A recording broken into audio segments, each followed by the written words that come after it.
En gros, les meilleurs perks, c'est ça. En Bard, il te faut Wanderer's Luck, Charismatic Performance pour pouvoir skip des notes, Lore Mastery. Genre en fait, vu que le Bard peut ouvrir les portes et les portails rapidement, c'est une bonne classe en base, de base, tu vois, c'est balance. Dancing Feet, c'est l'un des meilleurs fillers, mais en ce moment, il y a un build qui se joue avec Full Weapon Damage et le lancer de drum. Du coup, ça a l'air pas mal aussi. À tester, parce que ça arrive il y a pas longtemps. Donc voilà, donc pour les sons, en fait, ce truc-là, c'est le plus important. Si vous avez un son à 6 notes, vous pouvez en skip 2. Si vous avez un son à 4 notes, vous pouvez en skip une. Son à 5 notes, vous pouvez en skip une aussi, je crois, vu que c'est la médiane. Et en gros, ça joue comme ça, quoi. Ensuite, en musique, t'as quoi? T'as ça. Allegro, genre c'est le... En fait, tous les sorts là, c'est les meilleurs sorts possibles que tu puisses prendre en barde, je pense. Avec quelques changements, mais je vais expliquer après. Mais en gros, dans toutes les compos du jeu, tu spams Allegro en boucle. Genre tu fais Allegro into Harmonic Shield pour buffer tes potes en armure et en Magic Resist. Into Rousing Read. En gros, Rousing Read, c'est marqué 30 secondes, mais c'est pas 30 secondes, c'est 1 minute plus. Hein. En gros, le tooltip est très mal expliqué. Vu que ça scale avec ton... Je crois que c'est le knowledge, le buff duration, je crois. Mais en gros, le tooltip est pas ouf, mais c'est plus que 30 secondes, largement plus. C'est genre 1 minute, 2 minutes, voire. Du coup, ton but, c'est de faire Allegro, Harmonic Shield, Rousing Read, et ensuite tu réapplies Allegro, Accéléréndo en boucle. Accéléréndo, c'est un sort. En gros, tu vas plus vite quand tu cours, tu vois. Ce qui est très fort en vrai. Genre en fight de boss, etc. Le Bard, c'est vraiment un boss fighter. Tranquility, c'est pour régénérer les HP des mecs quand t'as une barre rouge, tu vois. Genre c'est trop important aussi de l'avoir. Je pense que c'est l'un des meilleurs spells en vrai. Surtout en boss fight contre le boss qui régène les HP rouges en phase de cri. Din of Darkness, ça reste toujours fort parce qu'en fait, en gros, le counter des compos squishy, c'est le rogue. Bien que le rogue soit hard nerf et détruit par Iron Mace. En fait, ton seul counter, ça reste toujours le seul counter, tu vois. C'est un mage invisible qui va venir derrière toi et te tuer, slash un rogue. Din of Darkness, ça reste toujours bien pour scout, genre tout, tu vois. Genre quand tu passes dans une salle, t'applies tous tes buffs, donc tu fais Allegro, Harmonic Shield, Rousing Reed.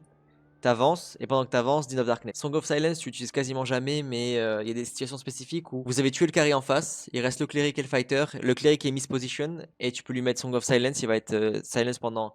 C'est marqué 6 secondes, mais réalistiquement, tu vas le silence pendant 3 secondes, parce qu'il joue très certainement avec la paire du cleric, qui s'appelle Protection from Evil, qui enlève 50% des les harmful effects. Donc du coup ce sera 3 secondes, mais 3 secondes ça reste quand même big, hein. 3 secondes, tu comptes 3 secondes dans ta tête, bon tu vas comprendre très vite quoi. Donc ça reste ok. Donc moi je le prends perso. Rosy Green, en fait c'est... Avant ça avait une énorme importance, maintenant que le bard a été nerf en termes de dégâts AP et que maintenant c'est des dégâts AD qu'il faut tanker, qu'il faut avoir, donc additional physical damage, weapon damage. Weapon damage à prioriser si tu pars sur un build lancé de drums qui a l'air de devenir la méta ATM en bard, on verra bien. Ensuite, Beats of Alacrity, je pense que c'est un très bon buff parce que en fait, il faut toujours que tu puisses catch up avec tes potes. Et vu que tu spams tout le temps tes sons, t'es ralenti quand tu bouges. Donc Beast of Alacrity, je trouve ça gifted, tu vois, tu le replays, tu le mets tout le temps quand tu peux. Shriek of Weakness, c'est le sort le plus fort du bard, je pense, ATM. En gros, tu descends l'armor rating de 40 parce que réalistiquement, tu fais toujours des sons parfaits, tu vois. Donc du coup, en PVP, c'est pas insane. Mais en PVE, tu fais passer les mobs en négatif, en fait. Et le deuxième truc qui peut passer les mobs en négatif, c'est l'arme unique du cleric, le Pulverizing Prayer. Et du coup, ce qui fait que tu vas... En fait, tu vas tellement descendre l'armure, les dégâts sont multiplicatifs, en fait, sur les boss. Donc c'est pour ça que ça donne les boss assez facilement. Genre très facilement. Ce spell-là... C'est l'un des meilleurs spells aussi, pareil parce qu'en fait, bah, t'as pas besoin d'un rogue en fait. Genre, tu ouvres tous les coffres, tout ce que tu veux autour de toi en fait. Genre c'est trop bien. Farmer c'est très bien genre. En compo pour un bard, moi je recommande c'est bard, barbare, cléric. Je pense que c'est la meilleure compo du jeu ATM. Et peut-être avec un cléric mage ça peut être ok, mais il faut changer un peu le build. Mais je vais vous expliquer les autres sons en tous les cas au cas où. Mais voilà, ça c'est le meilleur pour moi, ça c'est les meilleurs spells pour bard, la meilleure façon de jouer, c'est la meilleure. Merci pour follow the Verves. Ensuite, Du coup, ça, Piercing Shrill. Moi, je pensais que ça allait devenir méta. Vu que le Bard AP a été nerf, le Piercing Shrill étant des dégâts AD est un peu similaire à Odin of Darkness. Ça allait devenir méta, mais en vrai, c'est ça. Tu prends trop de temps à le faire en fait. Donc, du coup, tu peux pas scout avec. Et au final, c'est pas ton rôle de faire des dégâts en tant que Bard normalement. Donc, du coup, ça, tu t'en fous quoi. Ça, de 1, 2, 3, enfin, de 3 stats. En gros, tu passes les stats de 3, ça pue sa mère, tu vois. Tous les autres spells sont bien meilleurs. Ce spell là, ouais, en gros, ça c'est le son où quand tu le mets, personne ne peut mettre d'auto-attaque. Par contre, les mages peuvent mettre leur spell, les clérics peuvent mettre leur spell. Donc, du coup, si tu joues avec cléric mage, c'est conseillé de l'utiliser. Si t'as besoin de changer quelque chose, faut que tu mettes à la place de ça, je dirais. Parce que bon, au final, tu t'en fous, tu vois. Enfin, ça reste un buff pour toi, c'est un truc supplémentaire. Non plus extrêmement important. Quand tu peux jouer genre cléric mage bard, je pense que peacemaking a sa place. Le movement speed, en fait, ça dure que 6 secondes, donc c'est nul et que c'est que 20, donc c'est nul à chier. Tu t'en fous parce que ça va taper tes potes si tu le mets par exemple, donc c'est nul. Le action speed en plus, je trouve pas ça viable, plus en team play. Song of Silence, ça peut être un plays, mais en ces cas-là, du coup, le seul truc que tu peux enlever, c'est ça. Le Beast of Alacrity.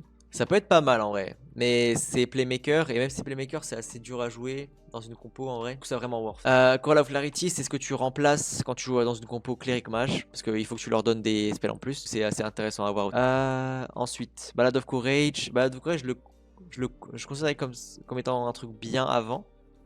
Je l'ai remplacé à la place de ça quoi. Maintenant c'est un peu nul. Au mieux garder Din of Darkness pour Scout. Je pense que ça c'est vraiment le meilleur build de Bard. Si comme conseil je peux vous dire c'est toujours genre drum, lyre, flûte à gauche. Et c'est toujours de le mettre dans mes ordre, ça va vous build la muscle memory. Et le luth, tu peux toujours le mettre à droite parce que de toute façon t'as qu'un seul son que tu fais avec tu vois. Du coup c'est pas si important que ça. En termes d'armes, il faut que tu joues à la Arming Sword, meilleure arme du jeu. Comparé à la Falchion parce qu'elle a un meilleur pattern. Donc la Arming Sword très très bien. Là j'en ai pas mais il faut un buckler en shield. Buckler en shield très important. Et en dernière arme tu prends la crossbow. La crossbow, c'est un ratio assez insane. Tu build add physical damage, tu vas faire beaucoup plus de dégâts. Si tu build weapon damage, ça va compter les dégâts de la crossbow. Donc surtout garder un œil sur le build en ce moment de Bard qui va pop off. Je pense que c'est avec le Reinforced Entry Instrument et jeter tes drums sur les gens.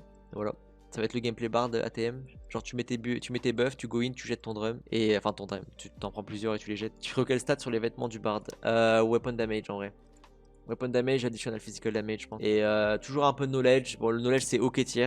En gros, ça augmente ta vitesse de cast des sons. Mais c'est pas si important que ça au final. Parce que, dans tous les cas, En tous les cas, c'est assez rapide dans tous les cas, tu vois. Sans. T'es pas obligé de l'avoir forcément. Sinon, pour les autres perks, je pourrais les expliquer. Mais en gros, ça reste OK tier. Si un jour, cette perk là se fait nerf, tu remplaceras ça. Je pense. Il y a moyen que ce soit broken. Enfin, pas broken, parce qu'en gros, là, il y a un patch. Quand la vidéo va sortir, il y a un patch où les healing potions sont nerfs. Donc, il y a peut-être un monde où boire de la bière en bard, ça peut être broken. Parce que du coup, ça va pas être nerf. Donc, en soi, il y a moyen que ça rende viable de te bourrer la gueule in-game. Ça, c'est nul à chier, parce qu'en vrai, tu t'en fous, tu vois. Genre, parce que quand tu joues, si tu joues et que tu te fais taper, tu trolls. En fait, t'es obligé de cancel ton son et de back off, tu vois. Parce que tu prends de la pression. Et en prenant cette pression-là, si tu recules en même temps, vu que tu es assez rapide en bard, en fait tu soaks la pression. Ça veut dire que tu la tankes en fait. Le mec, un barbare qui va te courir dessus et te taper, et pendant ce temps-là, tu le full strafe, genre t'arrives à lui baiser sa mère entre guillemets juste en courant. Bah bien joué à toi. Je vais le montrer comment ça marche. Fais ton taf. T'as pas besoin de faire de la musique, tu vois. Donc ça c'est nul. La rapière c'est une bonne arme, mais vu que le bard a accès à l'arming sword, la rapière c'est nul. Storyteller ça avait une importance quand tu jouais bard AP, mais maintenant que c'est mort, ça sert plus à rien. Encore tu peux jouer avec cléric et mage, je pense, ouais. En là, ça reste ok. Genre, tu leur donnes un plus 3 will, plus 3 knowledge, ça reste ok tier. Faut que tu sois viable en fight, donc Reinforced Instrument est toujours meilleur. Superior Dexterity, en gros, ça c'est pas très viable. En vrai, tu t'en bats les couilles. Dans tous les cas, tu swaps assez rapidement. Et dans tous les cas, quand tu swaps d'instrument, je sais pas si tu penses pas être le seul, mais en gros, t'as un petit stutter en fait. À chaque fois que tu swaps de pause d'instrument ou quoi, pendant genre 0,2 secondes, tu vas laguer. Et ça, c'est chiant. Et Warsong, je pense pas que ce soit viable. Je pense que le reste est beaucoup mieux en fait. En termes de gameplay, game sense, team 3v3. Voilà, c'était mon guide Bard. Je pense que j'ai rien oublié en vrai. Non, j'ai rien oublié. Chapeau de Luffy toujours on, très très important. Et voilà, gros bisous à vous.